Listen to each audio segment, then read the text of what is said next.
बोस भारत के स्वतंत्रता संग्राम के अग्रणी तथा सबसे बड़े नेता थे। द्वितीय विश्व युद्ध के दौरान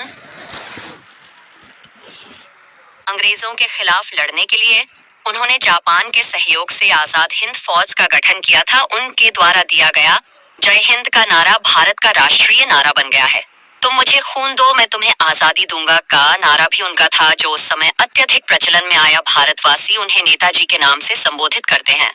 Subhash Chandra Bose, the forgotten hero. कुछ इतिहासकारों का मानना है कि जब नेताजी ने जापान और जर्मनी से सहायता लेने का प्रयास किया था, तो ब्रिटिश सरकार ने अपने गुप्तचरों को 1941 में उन्हें खत्म करने का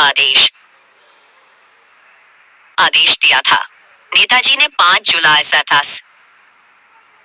जुलाई 1943 को सिंगापुर के टाउन हॉल के सामने सुप्रीम कमांडर, सर्वोच्च सेनापति के रूप में सेना को संबोधित करते हुए 88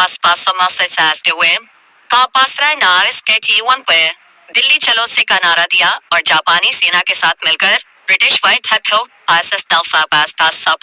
कॉमनवेल्थ सेना से बर्मा सहित इम्फाल और कोहिमा में एक साथ जमकर मोर्चा लिया। 21 अक्टूबर 1943 को बोस ने आजाद हिंद फौज के सर्वोच्च सेनापति की हैसियत से स्वतंत्र भारत की अस्थायी सरकार बनाई, जिसे जर्मनी, जापान, फिलीपींस, कोरिया, चीन,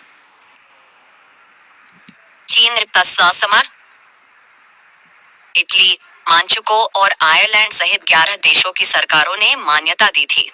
जापान ने अंडमान और निकोबार द्वीप समूह इस अस्थायी सरकार को दे दिए। सुभाष उन द्वीपों में गए और उनका नया नामकरण किया।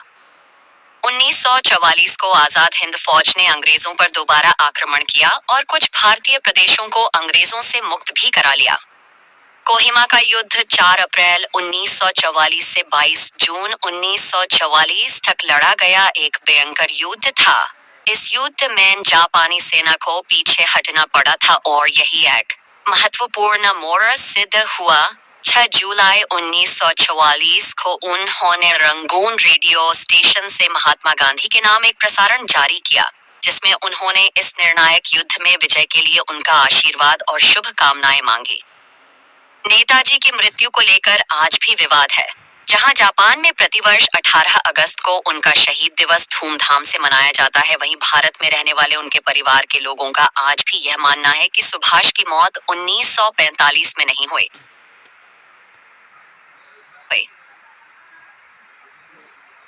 वे उसके बाद रूस में नजरबंद थे। यदि ऐसा नहीं है तो भारत सरकार ने उनकी मृत्यु से संबंधित दस्तावेज अब तक सार्वजनिक नहीं किए, क्योंकि नेताजी की मृत्यु नहीं हुई थी। 16 जनवरी 2014 गुरुवार को कलकत्ता उच्च न्यायालय ने नेताजी के लापता होने के रहस्य से जुड़े खुफिया दस्तावेजों को सार्वजनिक करने की मांग वाली जनहित याचिका पर सुनवाई के लिए विशेष पीठ के गठन का आदेश दिया। 9 आजाद हिंद सरकार के 75 वर्ष पूर्ण होने पर इतिहास में पहली बार वर्ष 2018 में भारत के प्रधानमंत्री नरेंद्र मोदी ने लाल किला पर तिरंगा फहराया। 30 जनवरी 2021 को नेताजी की 125वीं जयंती है, जिसे भारत सरकार के निर्णय के तहत पराक्रम दिवस के रूप में मनाया गया। 8 सितंबर 2022 को नई दिल्ली में राजपथ, जिसका नामकरण कर्तव्य पथ किया गया है, पर नेताजी की विशाल प्रतिमा का अनावरण किया गया।